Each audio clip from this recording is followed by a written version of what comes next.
And now we have video going. We are all set. Welcome back to Swim Out of the Box. I am your, main host, Dominic Latella. And to my right, in this podcast, and probably most podcasts, is my partner, my life partner, my business partner, my podcast partner, my wife, the queen of baked goods, Lissa Latella. Give it up for yourself. The crowd goes wild. This podcast. Hello. Thank you for welcoming me. You could give someone else a chance to speak. My goodness gracious. I could, but I like talking too much. As this podcast progresses and grows and develops, trying to do a better job, I already recognize that at least from episode 1 to this episode, which would be episode 11, the sound quality has gotten tremendously better, but we still need to work on it. At least in our opinion. So bear with us as we grow. Let's all grow together. Why not? In this garden known as life. Yes. So last podcast, we took a little bit of a break from talking about butterfly because I talked to our friend Bill Brenner. Dun, dun, dun. And we talked about learning and teaching styles. But we're going to go back to talking about butterfly this podcast. So just to kind of review a little bit from the previous butterfly podcast that we talked about, we were really focused on the arms. We gave, I think, a couple of good drills that people can do, and if they wanted to check them out, they can find them on our YouTube. Hover arms, as well as triangle drill, where they're, I think, way smarter to start to learn butterfly through the arms than through the kick. And that's what we mostly talked about in the previous podcast about butterfly. So this podcast, I'd like to elaborate on that a little bit more, and then also start talking about, different things people can do to learn butterfly and some hang-ups that people might have with butterfly. You mean like your sadness that you weren't a butterflyer? Exactly like that. That's exactly right. But I am a butterflyer now because I am self-proclaimed. I identify as a butterflyer. I am no longer a backstroker. Okay, guys. Right? Let's just let him think that. I couldn't even call myself a backstroker because I'm also barely even swimming now. Do I try to hit this fly that's on the table? Ah! I think everyone just heard that, by the way. Sorry, guys. There's this giant fly, and I can't hit it. And I tried. It probably would have been really gross if I did, but anyway. I'm sure it'll come back. I'm glad that you didn't. Hit the fly? Yes. We're talking about butterfly. We don't need to be killing flies. Oh, hey-oh. Anyway. Oh, my God. Oh, my God. So, my recommendation for anyone that's trying to learn butterfly for the first time or improve their butterfly is to get a monofin. What is a monofin? A monofin is a giant fin that you put both your feet into so you can live your life fantasy of being a little mermaid. A mermaid. Yeah. I like the monofin because it helps keep legs together and it helps understand the movement, but also it supports the arms. The entire movement of your body. The entire movement of not just your butterfly. legs. But it helps support you learning your arm movements because it lets your legs react naturally to how they would react in butterfly. Not ever giving 100% of the priority to the kick. Okay? Because the kick is not what powers you. The kick isn't what moves you forward, it keeps you up. Right. Right? And in some cases, it will be what brings you down, too. So if you kick too hard and you press your legs down too far, you break your, I don't want to say the word streamline because it's not really a streamline, but you break your hydrodynamic quality. All right? You start causing more... fancy term. Yes, I'm fancy. You start sort of causing more drag than propulsion. In an attempt to cause more propulsion, you cause more drag by kicking too hard and too far down. Okay. I would say the majority of the swimmers I get to work with and the majority of the swimmers that I have ever worked with in my life always have a better down kick. I only know one. Pause. Define down kick. Oh, a down kick is literally your legs moving downward. Right. So Pretty there are two parts of the kick, the Yes. up kick and the down kick. Yes. Just so everyone is aware. Self-explanatory when you think about it. Kind of obvious. Just take a second, absorb the knowledge, Process that. process these words. So, I've only had one swimmer have sort of a more natural inclination to an up kick. So that means to me, most people have to focus on the up kick. Mm-hmm. And the focus of the up kick is basically learning how to do that hover arms drill. Because that hover arm drill emphasizes the end of the up kick. But the process in order to get your legs up is really trying to bring the back of your knees up towards the surface. So it's a bit weird. It's an odd movement to It's think an odd about. movement. Like, I know what it is, and I'm thinking about it, and I'm like, gee, that's weird. Yeah, and I like to think about it in those terms because everyone wants to put the emphasis on what your hips are doing. But if you straighten your legs out and try to get your back of your knees up to the surface of the water, your hips follow suit. They do what they're supposed to do. Reactionary movement. Yeah. So it would be, I think, kind of rare for someone not to be able to move their hips with that cue of bringing their knees up to the surface of the water. Unless you think about it too hard. Yeah, if you overthink anything, right? Because I'm thinking about it now, being like, do I even do that? I know I do, but it's still You odd. It's an absolutely do. odd. Yeah. Swimming's weird. So a monofin can help support this movement because it does give resistance. And that resistance just helps build strength and, I don't want to say power, but just strength in the movement. All right. Then eventually we take the monofin off and it starts happening automatically. But the monofin does absolutely help. It's not a requirement. You don't need it. You can use a normal pair of fins. Don't you also use it? I think we talked about this in the first butterfly one to help learn the arms. Don't you use it sort of as like a crutch, like training wheels? Yeah. Right. Okay. Absolutely. And you can use a normal pair of fins too. Our preference is just, at least my preference, I won't speak for you, but my preference is just a monofin. But if you don't want to go out and buy a monofin, because it is a very specific tool, you wouldn't use it for anything other than working your underwater kicks, dolphin kicks, or your butterfly. Right. So it's probably a very narrow scope of people that actually need a monofin. Yeah. But if I you mean, want, and they're not cheap. The monofin is I think they're like more 50 expensive, bucks? 50, 60, yeah. Something like that. But if you like toys and you want to have, build a swim closet, it's definitely something someone should have in Ooh, their a swim swim closet. closet? Yeah. Do you have a swim closet? I don't, but I know clients that do. I have a swim warehouse, basically, where I keep my big toys like the endless pool and the Vossa trainer and things like that. Oh, that's yours. It's I mostly thought that mine. was ours. It's Okay, mostly that's fine. mine. That's fine. No, it's cool. It's fine. It's whatever. I apparently have a own, swim I apparently own warehouse. nothing in the world. It's fine. We It's all have a yours. swim warehouse. It's fine. Well, I have a swim bin, which Good. sounds really lame compared to your endless pool that I thought was mine too. But that's fine. It's mostly ours. So we want to use the monofin to help emphasize the up kick a little bit, but also support the arms a little bit. The down kick will happen very naturally. You don't really need to think about it. I think some of the worst advice I've ever heard given to a young butterflyer is not to bend their knees. I think that's terrible Oof, advice. I've never heard that. That sounds awful. Well, you hear it in freestyle too, right? People say, don't Yeah, bend your knees, no, don't that's bend your knees. true. So they take that same concept and try to apply it to butterfly, but your knees have to bend in butterfly. They're just going to bend less than probably what that coach was cueing that they want them to do, right? So you just have to figure that out, that there is a little bit of a bend. It's okay to bend your knee. You need to bend your knees. But at some point, your legs also will straighten out, and that Right. straightening out is the up kick. So if you have to straighten your knees out, that means your knee has to bend first. So that's the down kick. Okay? Makes sense? The most important thing when it comes to kicking of freestyle, or a flutter kick rather, or butterfly kick, is you've got to have relaxed ankles. Always comes down to that. Ankles. Always comes down to that. Without those Such a relaxed good ankles, compliment. yeah, it is a good You compliment. didn't know that, did you? If someone walks up to you and go, damn, you got My some word, loose. your ankles are so loose. My word. Golly gee. If someone said my word to me, your ankles are loose, I would die. I can't wait laughing. to say this to you tomorrow. Can't.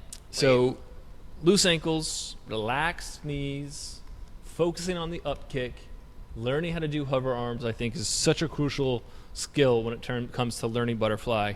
But the hardest thing to learn in any stroke other than backstroke Drum roll, please. is breathing. That was an interesting drum roll. It sounded like you were drowning, but We'll take it. If you're not watching, I could be. It's If true. you're not watching on YouTube, I might be drowning right It's now. true.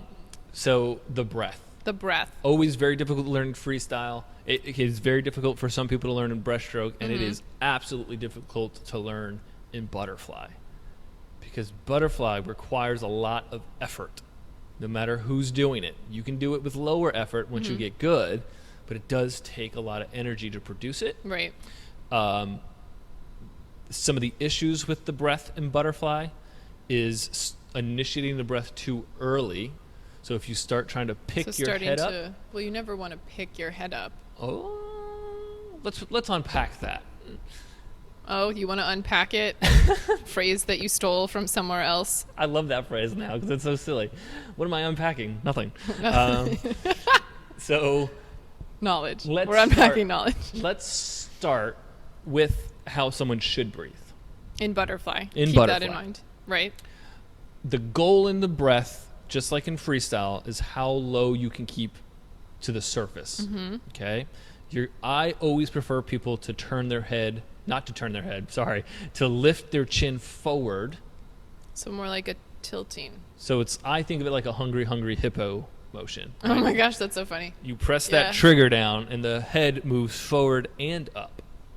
Right? So it's forward as I hit the microphone with my chin, forward and up Right. to get the breath. So I that- don't like people turning their head to the side to breathe. I never understood that. People did that when I remember watching the Olympics.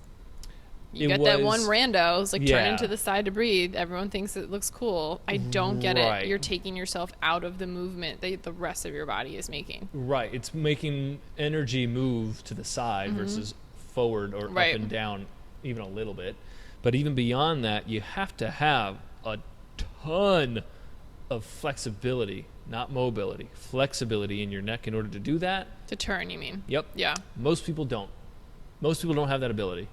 So Well, especially when you're learning, why would you tell someone, okay, you want to stay, like, you don't want to go up and down, you want to stay flattish in the water, but here, turn Turn your turn head. one piece of yourself to the side. yeah, And what do we all know from turning our head in freestyle is that your head will follow where you look. it's true. So then you're just causing yourself a problem. Making things more difficult. You're for making sure. it way harder. Unless you just have a Gumby neck. What in the world is that? You know, like no resistance in your neck. You have a ton of flexibility. Who was a I need an example other than Gumby. Oh, damn it. That's what I was going to go with. Yeah. Pokey. How about that? The horse. Oh my gosh, you're the worst. Very few people have that flexibility. And if you want to experiment Plus, with you trying to breathe also that way, have you to can, lift but up higher out of the water in order to do that. potentially, yes. Yeah. I would say overall, yes. Yeah. And that Okay. brings me to my next point. So anyway, recap. Tilt. Chin forward. Chin forward. If you've done any open You're water like a swimming, turtle. if you've done any open water swimming, it's like sighting. It's like doing alligator eyes. All right? It's the idea of you're kind of just barely breaching the surface with the tip of your nose, and then as you open your upper mandible, Words, guys. These To words today. inhale through your mouth, Uh-huh. your chin would be resting maybe just below, like I'm talking like a centimeter below, maybe even less than that below the surface. And there's a really great photo of the 2016 Olympics, I believe. It could have been 2012, but I think when was it was like the head-to-head of Phelps and Lochte. Was that 2012? Oh my gosh. Or was that Let's 2016? consult the internet. So there's a really cool photo of them swimming butterfly next to each other, and Ryan Lochte is looking down and breathing. So that means his face is completely above the waterline, looking down to take his breath, where Phelps is looking forward and his chin is still on the surface. Do you know where to find this image? I have no idea. Maybe look up like Ryan Lochte Phelps butterfly, something. I mean, I did Michael Phelps versus Ryan Lochte 2012 Olympics. I don't remember if it's 2012 or 2016. I am not figuring it out. I'm getting to that age, I guess, where the years are running together. Oh my gosh. Oh my God. So that image really does a great job of summing up what is probably the best approach for the most people out there. If I can find this image, I'll link to it, guys. But so far, I just got a lot of Michael Phelps for not watching people. Can you describe what you just did for the people just listening? Gosh, I want to say something, but I feel like it will Arms sound up in very the air negative. with all of his medals around his neck? No, he's like in the water and all of them. Oh. His little... Like a gorilla. Gotcha. In the best sense of the word. Right. Right? So, positive. the image that I'm talking about demonstrates how looking forward keeps you low to the surface, and staying low to the surface like that keeps you more horizontal. So if you kept your face... Saves power. Right, so too. there's less energy. Yeah. For sure. You're causing less drag, so you don't have to generate as much propulsion. And then you're traveling further with each sort of propulsive force, your kick or your arms. Yeah. But if you look down and try to lift yourself up clear out of the water, you've got to lift yourself up even higher to do that. Right. I think the thought was if you look down, you stay in a streamline, which is a silly thought in my opinion. But hey, they're trying new things and they're trying to experiment, and I applaud them for that. So it causes people to lift up, causes their legs to go down further. They become more vertical. They're spending more time in the air. And as you know, the higher you go, the lower you will fall. So we don't want that in butterfly. We want to stay sort of just like we talked about, I think, in one of the freestyle episodes. I know we did because I compared it to the Jetsons. What is the smallest tube you can swim through? So you don't want big lifts up out of the water and deep dives down into the water. Like that stupid drill we talked about, the dolphin dive drill. Right. Also, there's another drill, Beyondy drill, that teaches that same thing. Some people call it mud skipper drill. It teaches those same movements. I've never heard these terms. I'm learning something today. So no one needs to know about these drills. Basically, they're bad drills, so I only mention them to say don't do them. I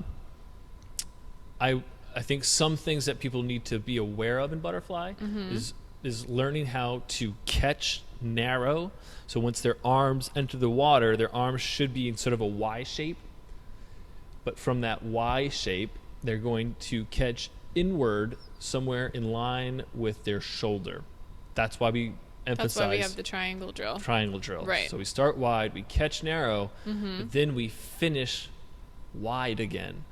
That means you're feathering out away from your body. Same finish like in freestyle. Right. And people have a hard time with this, but a lot of swim coaches believe that you should be pulling back in a perfectly straight line.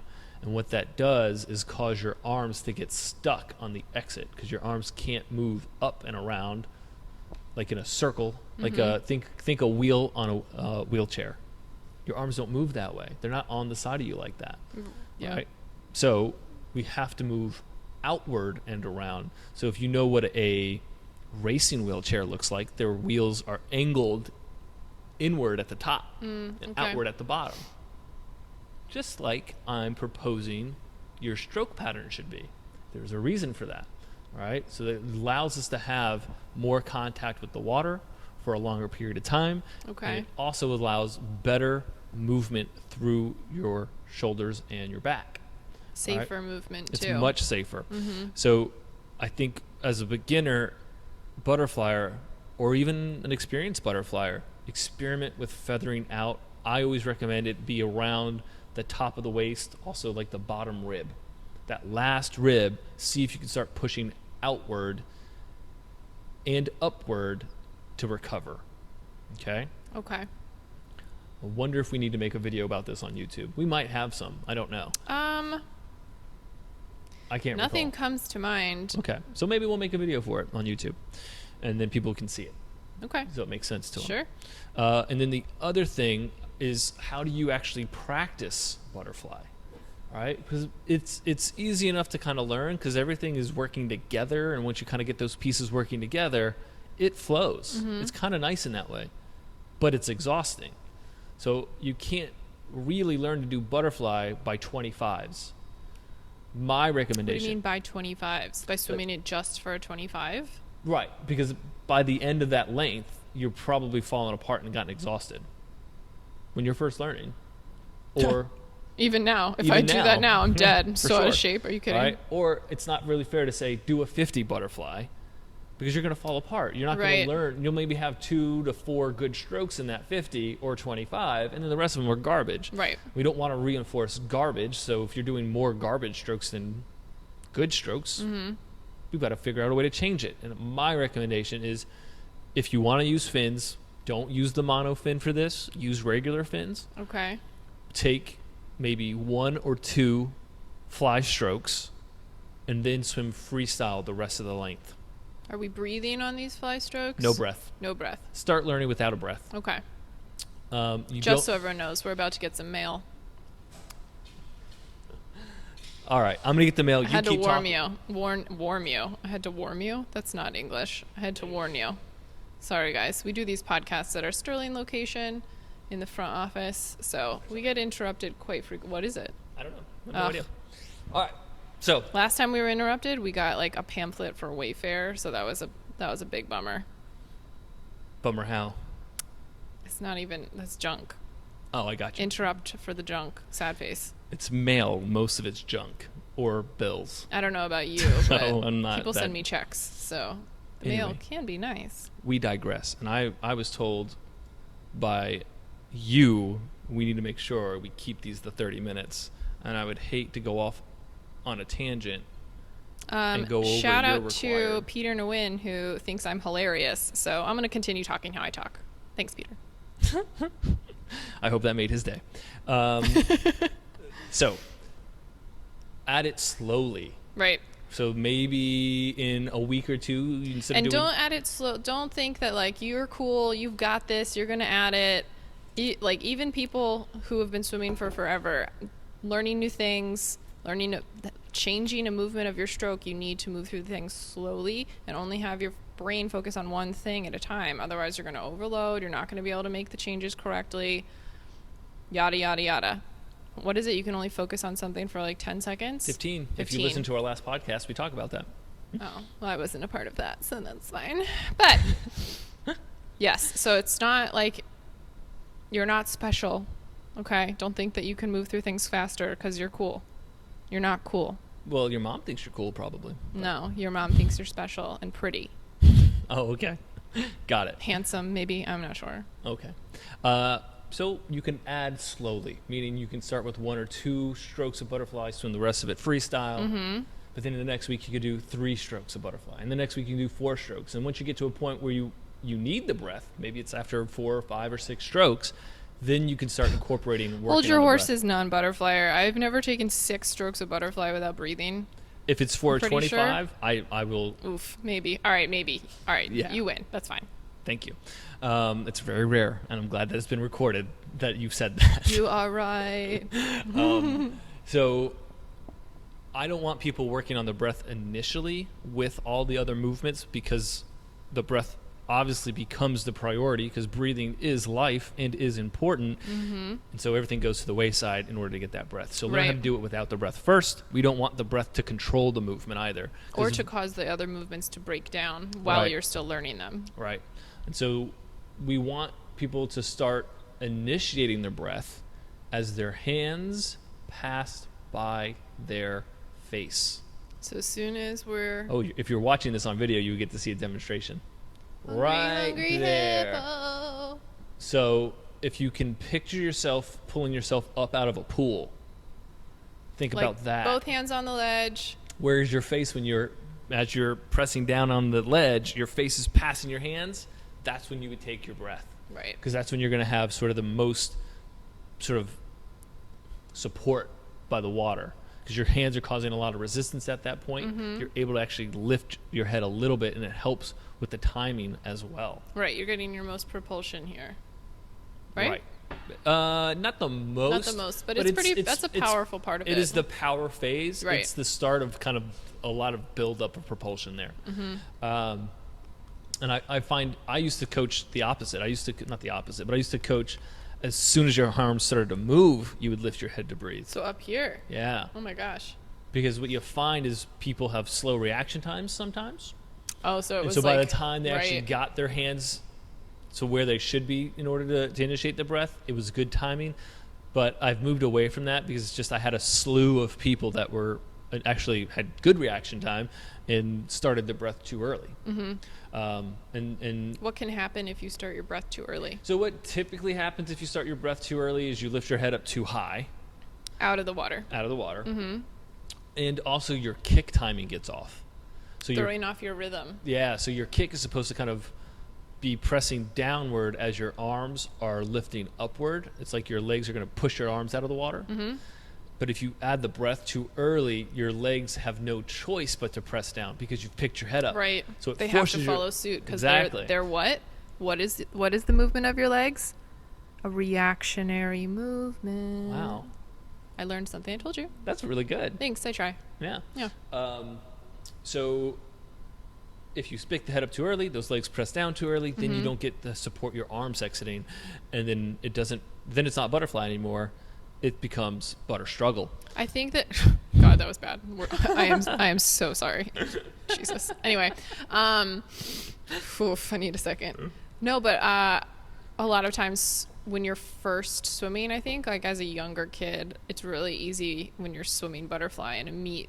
Like you do poorly. I think I said this in the previous podcast too. You're like, ugh, my timing was off. I have no idea why my timing was off, but it was off, and you can feel it, and it feels terrible. You feel so bad. It feels like you're swimming through molasses.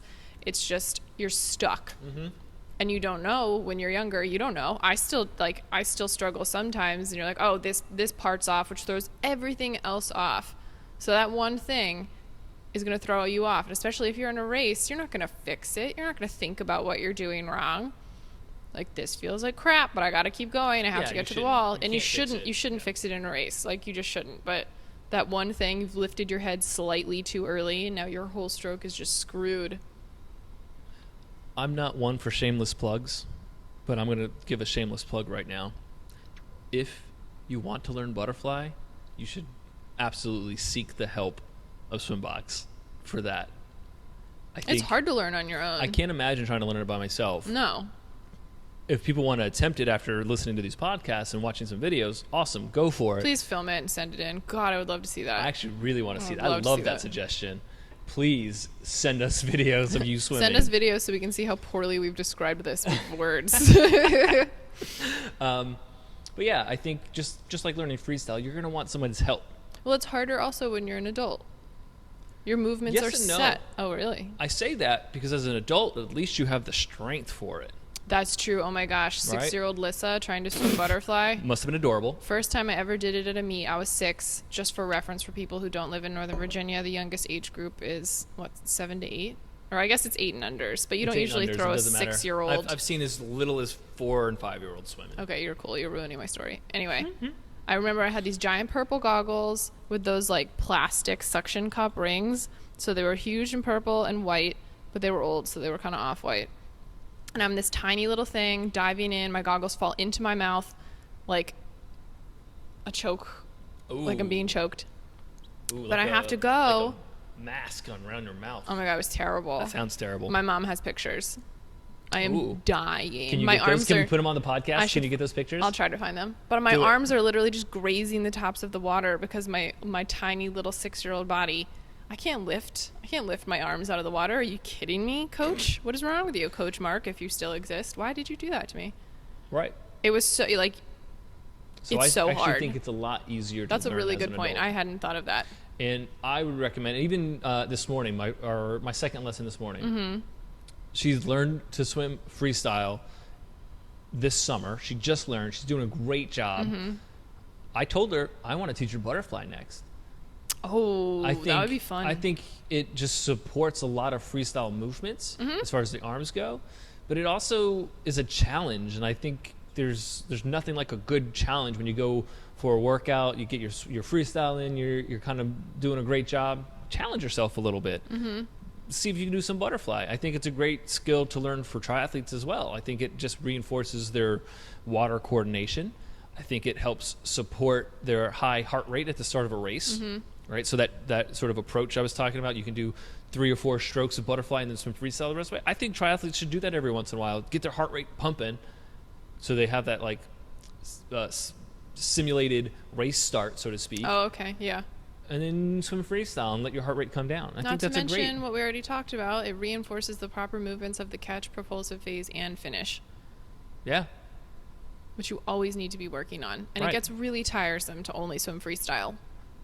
So, like, don't think that just because you're a triathlete or you compete in Ironman races that you shouldn't do things other than freestyle, because they support you. They support Right. the other strokes. Your brain craves that. Right? Your brain craves new and exciting things. Yeah. So give it that. Don't just stick with one stroke. I say challenge yourself, learn something new. I love the idea of teaching butterfly to somebody that doesn't have a lot of background in swimming, because I think they will actually learn it faster. You taught butterfly to your 74-year-old client Yeah. a couple months ago. Yeah. And that was awesome. It's kind of impressive, right? Yeah, it's super impressive. She did such a great job. Yeah. So we're at 30 minutes, I'm pretty sure. Yeah. Yep. Exactly 30 minutes. Nailed it. So proud. I know we probably could talk about butterfly and you swimming butterfly as an adorable 6-year-old all day long. I'll paint you a word picture.